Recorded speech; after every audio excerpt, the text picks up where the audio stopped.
नमस्कार दोस्तों, आप सबका मैं एक बार फिर से स्वागत करता हूं आपके अपने चैनल लर्निंग विद फैज में। आज का सबसे बड़ा सवाल ये है कि इथेनॉल नहीं तो फिर क्या। जिस तरह से हम इथेनॉल ब्लेंडिंग की तरफ, इथेनॉल के प्रोडक्शन की तरफ रैपिडली बढ़ रहे हैं, इससे एक बात तो बिल्कुल स्पष्ट है कि अभी हम ट्रांजिशन फेज़ में हैं। ट्रांजिशन फेज़ में इसलिए है क्योंकि हम आने वाले दिनों में क्रूड ऑयल की इंपोर्ट को कम से कम करना चाहते हैं with the help of promoting ethanol, और एक आत्मनिर्भर या सेल्फ रिलायंट कंट्री बनना चाहते हैं इन टर्म्स ऑफ एनर्जी। मगर पिछले वीडियो में मैंने भी इस चीज़ पे बहुत ज़्यादा फोकस किया था कि इथेनॉल का अपना प्रोज एंड कॉन्स है, और इस पर मैंने काफ़ी ज़्यादा चर्चा की है पिछले वीडियो में। आप जाकर प्लेलिस्ट में चेक कर सकते हैं। इसमें मैंने ये चीज़ें बताई हैं कि इथेनॉल को बनाने का अपना प्रोज एंड कॉन्स है। इथेनॉल को बनाने के लिए बेसिकली अभी जो first generation of ethanol production की बात की जा रही है, उसमें हम शुगर केन और राइस का ज़्यादा से ज़्यादा इस्तेमाल करने वाले हैं, जिससे वाटर स्कैरसिटी और फूड वर्सेस फ्यूल का डिबेट जो है आप बढ़ सकता है। वो इसलिए क्योंकि शुगर केन और राइस को बढ़ने के लिए, उगाए जाने के लिए एक लार्ज अमाउंट ऑफ पानी की ज़रूरत पड़ती है, लार्ज अमाउंट ऑफ वाटर की ज़रूरत पड़ती है। तो जाहिर सी बात है, वाटर प्रोन एरियाज़ में अगर ये एक्टिविटी को किया जाए तो उससे वाटर स्कैरसिटी की भारी कीमत हमें चुकानी पड़ सकती है। तो आखिर क्या विकल्प रह गया हमारे पास? अगर ठीक है, हम बोलते हैं इथेनॉल इतनी बुरी चीज़ है तो हम इसे छोड़ देते हैं, मगर हमारे पास क्या ऑप्शन है अभी के लिए? देखिए, इथेनॉल कोई ऐसा ऑप्शन नहीं है, ठीक है। इथेनॉल इतनी बुरी चीज़ नहीं, इथेनॉल अच्छी चीज़ है, मगर जिस तरह हम इसे कम्प्लीटली रिप्लेस करना चाह रहे हैं क्रूड ऑयल से, ये अपने आप में एक खतरनाक चीज़ है। वो इसलिए क्योंकि देखिए, पहली चीज़ तो ये कि हम फर्स्ट जनरेशन इथेनॉल ब्लेंडिंग में हैं, फर्स्ट जनरेशन बायोफ्यूल प्रोडक्शन में। तो मैंने पिछले वीडियो में भी अपना बता दिया है कि फर्स्ट जनरेशन में कि किन किन चीज़ों को यूज़ करके इथेनॉल बनाई जाती है, सेकेंड जनरेशन में किन किन चीज़ों को यूज़ की जाती है, थर्ड जनरेशन में और फोर्थ जनरेशन में किस किस चीज़ों को यूज़ करके इथेनॉल बनाई जाती है। तो फर्स्ट जनरेशन में बेसिकली राइस, शुगर केन, मेज़, इन्हीं सब चीज़ों की बात होती है। तो राइस और शुगर केन जो है वो काफ़ी ज़्यादा पानी का यूज़ करते हैं उगने के लिए, मतलब उसको उगाने के लिए काफ़ी लार्ज अमाउंट ऑफ पानी की ज़रूरत पड़ती है। यहाँ पे आप क्लियरली देख सकते हैं 4000 लीटर ऑफ वाटर पर केजी की यूज़ पड़ती है अगर आप 1 केजी ऑफ राइस उगाना चाहते हैं, और लगभग यही हाल शुगर केन का भी, ठीक है, कंपेरेटिव टू मेज़। ठीक है, मेज़ पे भी हम आएंगे, मेज़ पे भी हम बात करेंगे कि मेज़ अच्छी, इन दोनों से अच्छे ऑप्शन क्यों है, but still it is dangerous. तो पहली चीज़ तो ये कि पानी की स्कैरसिटी हमें देखने को मिल सकती है। दूसरी चीज़ ये कि अभी हमारे पास ये तो कोई भी देखिए, कोई भी टेक्नोलॉजी को अडॉप्ट करने के लिए हमारे पास एक इंफ्रास्ट्रक्चर होना बहुत ही ज़रूरी है। जैसे ईवी, सपोज ईवी की बात करते हैं, तो ईवी को अडॉप्ट करने के लिए हमारे पास ईवी स्टेशंस होने ज़रूरी है। जगह जगह पे ईवी की पार्ट्स और ईवी के जो टेक्नीशियंस है वो अवेलेबल होने ज़रूरी है। हर आपके जो भी शोरूम्स होते हैं, जो भी सर्विस सेंटर्स होते हैं, उसमें ईवी के जो टेक्नीशियंस है वो होने ज़रूरी है। दूसरी चीज़ ईवी का इंफ्रास्ट्रक्चर, जैसे पावर चार्जिंग स्टेशंस, तो ये होनी ज़रूरी है। तो किसी भी टेक्नोलॉजी को अडॉप्ट करने के लिए ये हमें इंश्योर करना बहुत ही ज़रूरी है कि हमारे पास इंफ्रास्ट्रक्चर प्रॉपरली मौजूद है कि नहीं।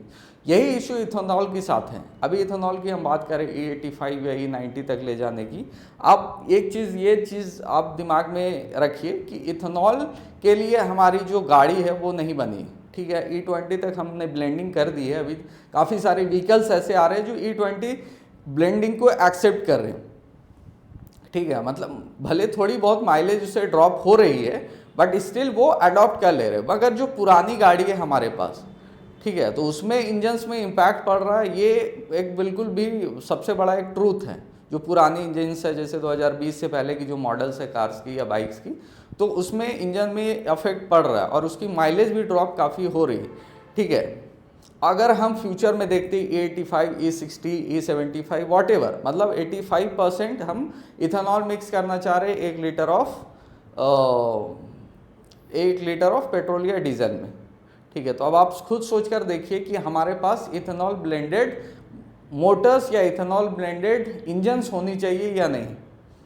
अगर जवाब है नहीं तो ये फिर ये एक्ट करना बिल्कुल ही खतरे से खाली नहीं है। अगर है तो ठीक है, हम ऑप्शनली, जैसे सीएनजी क्या ऑप्शन।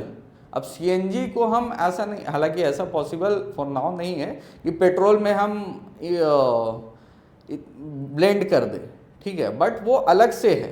तो इसी की तरह हम इथेनॉल को अलग से एक सेपरेट फ्यूल कंसिडर कर सकते हैं कि उसके लिए एक अलग व्हीकल, एक अलग इंजन की व्हीकल हम प्रोवाइड कराएं, ठीक है। तो दूसरी चीज़, हमारे पास इंफ्रास्ट्रक्चर मौजूद नहीं, ठीक है। तो ये सारी चीज़ें, ये इश्यूज़ हैं। तो ठीक है, ये सारी इश्यूज़ हम समझ गए, हमारे पास ये सारे इश्यूज़ हैं।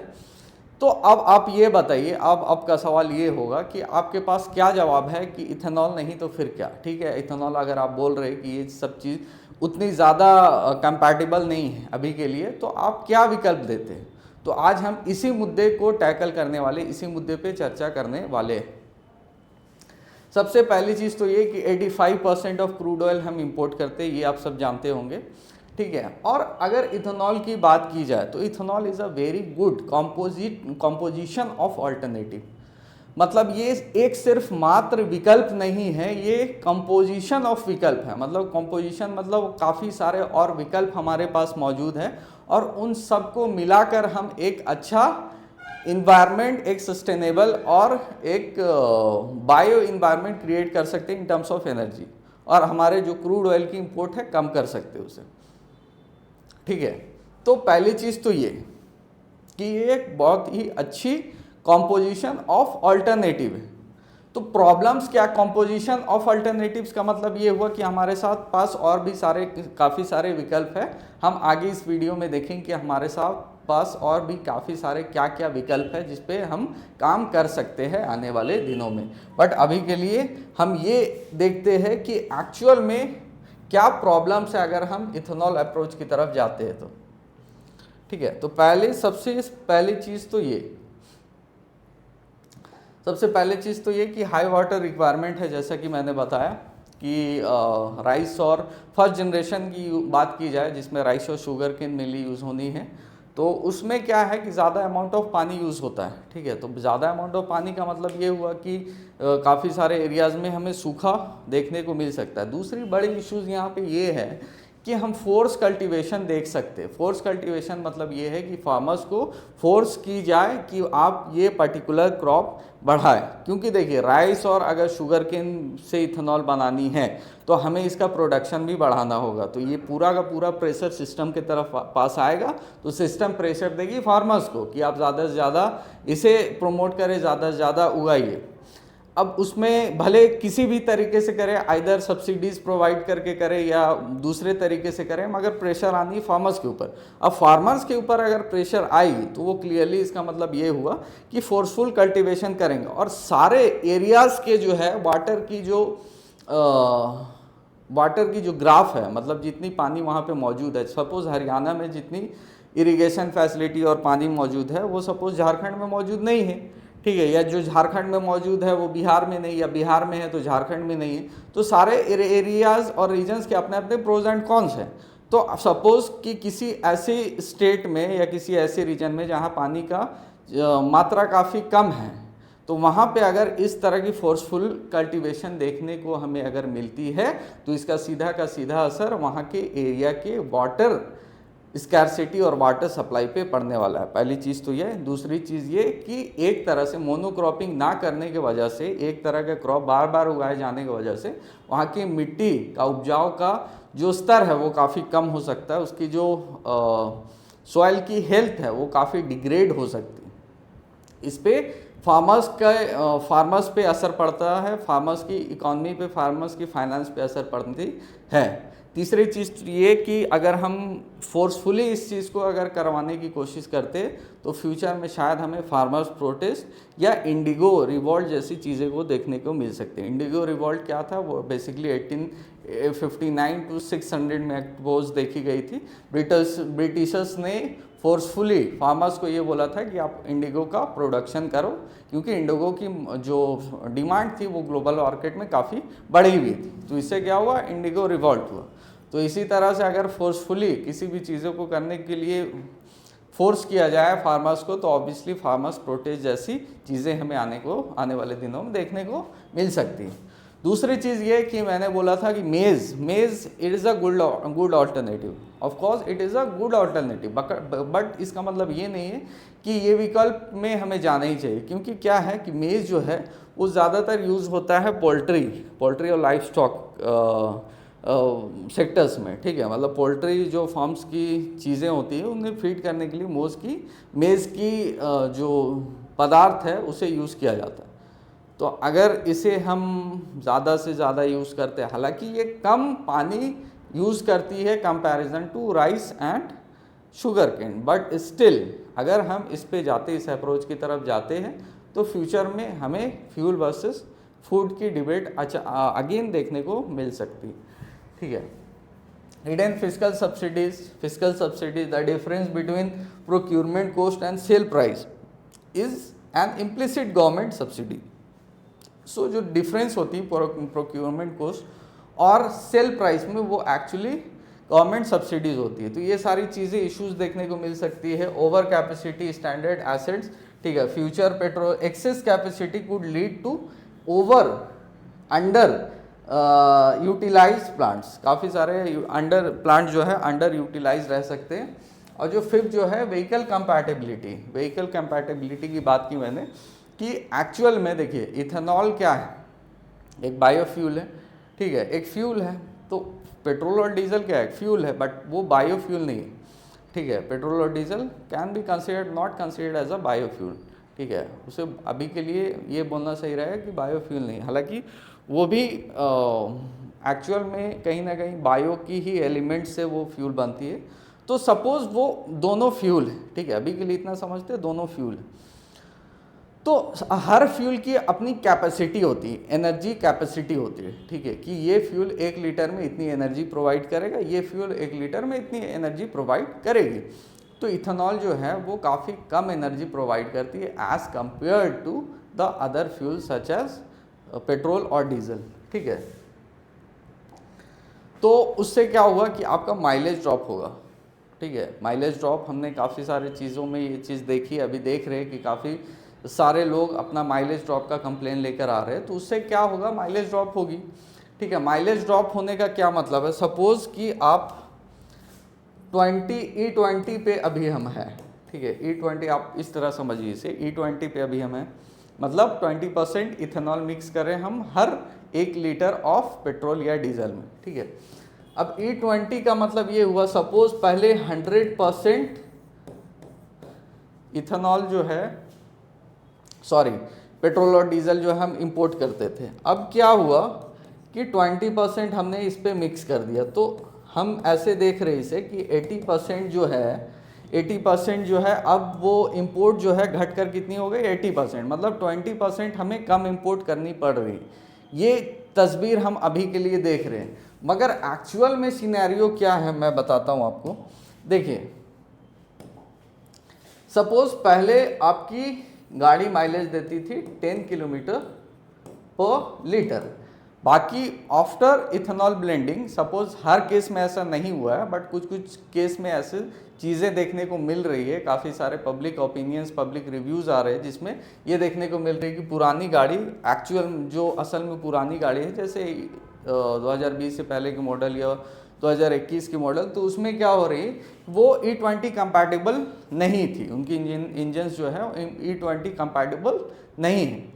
तो उसमें क्या हो रहा, माइलेज ड्रॉप हो रहा, ठीक है। तो सपोज E20 के बाद वो घट कर आ गया 8, तो अब इसमें कितनी परसेंट माइलेज ड्रॉप हुई, 20%।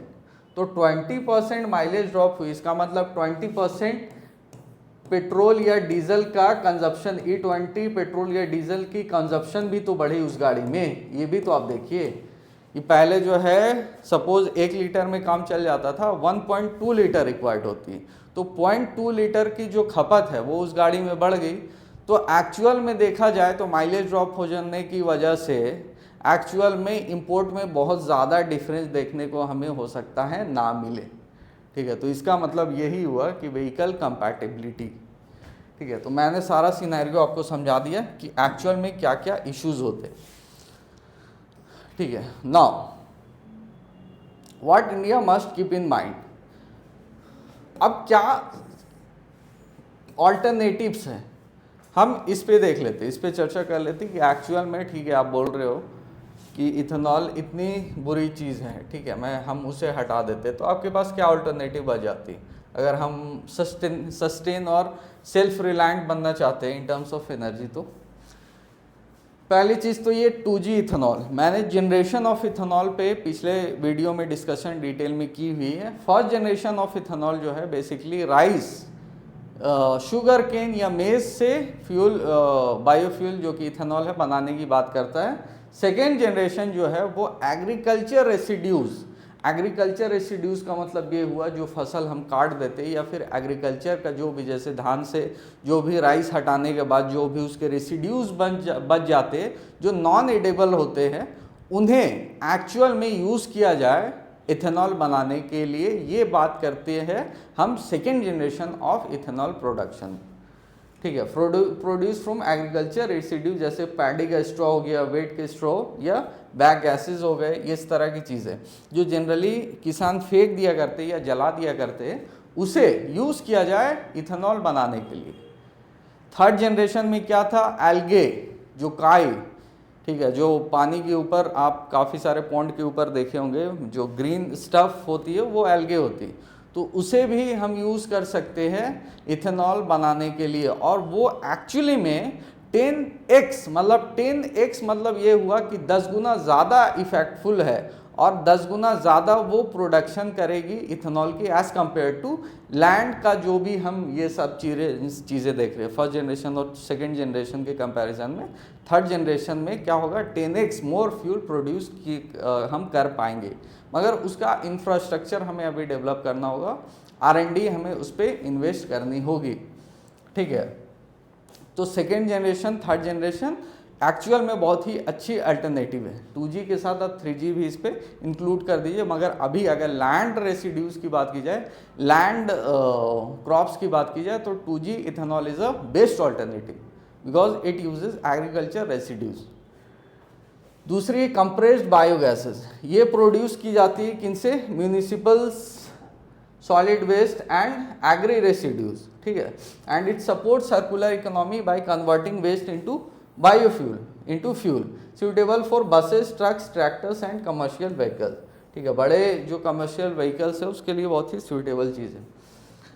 और मोस्ट इम्पॉर्टेंटली ईवी, आप ईवी प्रमोट कीजिए, इलेक्ट्रिक व्हीकल्स को प्रमोट कीजिए, जितनी भी पर्सनल कार्स है, बाइक्स है, उसे कोशिश कीजिए ईवी में कन्वर्ट करने के लिए, क्योंकि सबसे बड़ी जो कंजप्शन की मीडियम है वो यही है, पर्सनल व्हीकल्स। ठीक है, तो उसे आप ईवी में कन्वर्ट कीजिए और उससे पहले ये सुनिश्चित कीजिए कि आप जो है इलेक्ट्रिसिटी प्रोड्यूस करने के लिए रिन्यूएबल एनर्जी का प्रयोग कर रहे हो, जैसे कि सोलर एनर्जी, विंड एनर्जी और भी काफ़ी सारे चीज़ें हैं इसमें। मगर आप कोल से इलेक्ट्रिसिटी प्रोड्यूस ना कर रहे हो, मगर क्योंकि बात फिर वहीं आकर अटक जाएगी। ठीक है, इलेक्ट्रिसिटी आप प्रोड्यूस करो, मगर आप उसका यूज़ सोलर एनर्जी या फिर विंड एनर्जी से करो, रिन्यूएबल एनर्जी से करो, ना कि कोल एनर्जी। ठीक है, तो EV is a very good alternative.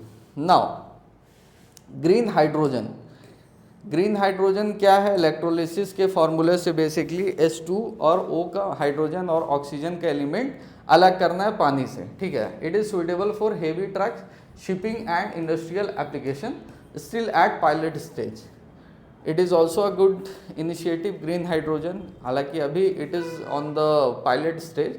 Biodiesel suitable for commercial transport and freight vehicle, still an early stage of development.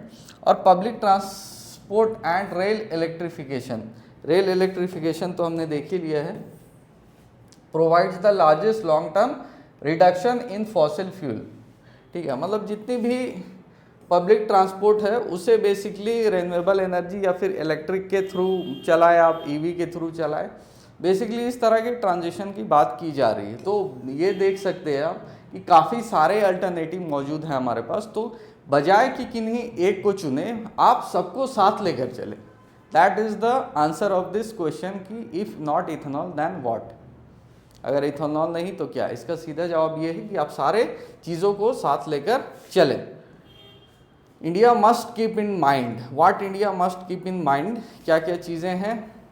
Match fuels to their best use, EV for urban passenger mobility, EV अगर use कर रहे हैं तो आप urban में इसे promote करें। और रूरल में क्या है, और रूरल में जैसे इथेनॉल का ट्रांजिशन जो है वो रूरल में आप प्रमोट करें, बायोगैसेस का, या फिर जो हमने यहाँ पे देखा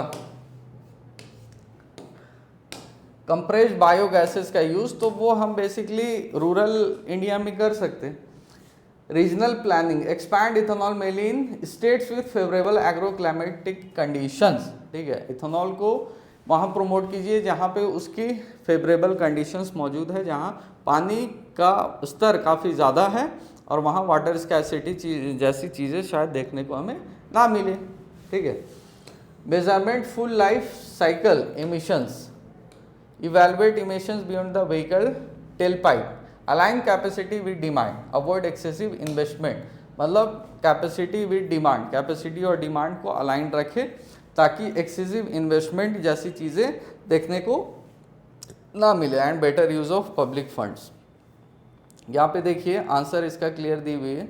the answer to it, if not ethanol then what, is not abundant to ethanol. It is actually 2 generation or 3 generation ethanol instead of 1G plus EVC plus biogases plus green hydrogen plus biodiesel, मतलब सारे चीज़ों को आप साथ लेकर चले बजाय इसके कि आप सिर्फ एक चीज़ पे फोकस करें, ठीक है। और इथेनॉल की अगर बात की जाए कि द इंडिया स्पेसिफिक पाथ, तो not China, actually China Europe जो कि पूरी की पूरी ईवी में कन्वर्ट हो चुकी है। India's IC fleet is too large, rural incomes depend on farm linked fuels, grid readiness varies widely, ठीक है। मतलब ये हुआ कि हमारा जो देश है अभी काफ़ी ज़्यादा, देखिए हमारा देश जो है काफ़ी वास्ट है, ब्रॉड है, ठीक है, डाइवर्स है, तो उसमें क्या हो गया कि कोई भी एक एनर्जी को अडॉप्ट कर पाना अभी के लिए प्रैक्टिकली पॉसिबल नहीं है। तो इससे बेहतर है कि हम कॉम्बिनेशंस ऑफ एनर्जी को लेकर चले। सपोज अर्बन में हम इथेनॉल ब्लेंडिंग प्रमोट कर रहे हैं, अर्बन में ईवीज प्रमोट कर रहे हैं, रूरल में हम बायोगैस जैसी चीज़ों को प्रमोट करें, ग्रीन हाइड्रोजन जैसी चीज़ों को प्रमोट करें, ठीक है। दूसरी चीज़, पब्लिक ट्रांसपोर्ट में ज़्यादा से ज़्यादा हम ईवी यूज़ करें, पर्सनल व्हीकल्स में ईवी यूज़ करें, और साथ में जो उन इलेक्ट्रिसिटी को यूज़ करने की जो मेथड है वो हम रिन्यूएबल एनर्जी से रखें, जैसे कि सोलर या विंड एनर्जी, ठीक है। और ब्राज़ील क्या है, ब्राज़ील के पास काफ़ी ज़्यादा पानी है, Brazil is deep ethanol integration, Brazil has water abundance, difference agri economic structure, ठीक है। तो एग्री ब्राज़ील और इंडिया की कंपैरिजन की जाए तो ब्राज़ील के पास ऑब्वियसली बहुत ज़्यादा पानी, तो उससे पानी स्कैर्सिटी की इश्यूज़ नहीं, इसलिए वो ज़्यादा एग्रेसिव इस चीज़ पे बढ़ रहा है, इथेनॉल प्रोडक्शन की तरफ बढ़ रहा है। बट इंडिया के पास ऐसा नहीं है, वो डिफरेंट क्लाइमेटिक जोन्स है इंडिया में, तो इन सब सारी चीज़ों को देखकर ये आंसर सामने आती है कि एक्चुअल में इंडिया को सारी चीज़ों को लेकर चलना बेहतर है। अभी के लिए E20 कंपैटिबल है, E20 तक ठीक है, गाड़ी में चल रही E20 20% लेस फ्यूल हमें इंपोर्ट करनी पड़ेगी, साथ में ईवी इंफ्रास्ट्रक्चर को प्रमोट करें। EV is a very good alternative whether it be rural और अर्बन एरिया, और साथ में हम 2G और 3rd जनरेशन इथेनॉल प्रोडक्शन की बात करें जिसमें एग्रीकल्चर रेसिड्यूज या एल्गे से इथेनॉल बनाने की बात की जाती, ठीक है। तो इन सब चीज़ों को हम एक तरह से समअप कर दिए कि किस तरह से इन सारी चीज़ों का डिबेट जो है ये यहाँ पर आकर ख़त्म होता है कि एक्चुअल में ethanol is not a single alternative but it is one of the alternatives, ठीक है। तो आज के लिए बस इतना ही। होप आपको ये सेशन, ये वीडियो फ्रूटफुल लगा हुआ। अगर आपको ये वीडियो पसंद आई, आप हमारे चैनल के साथ जुड़े, हमें सब्सक्राइब करें, इस वीडियो को शेयर करें, लाइक करें और अपने फ्रेंड्स और फैमिलीज़ के साथ शेयर करें। आज के लिए बस इतना ही, धन्यवाद।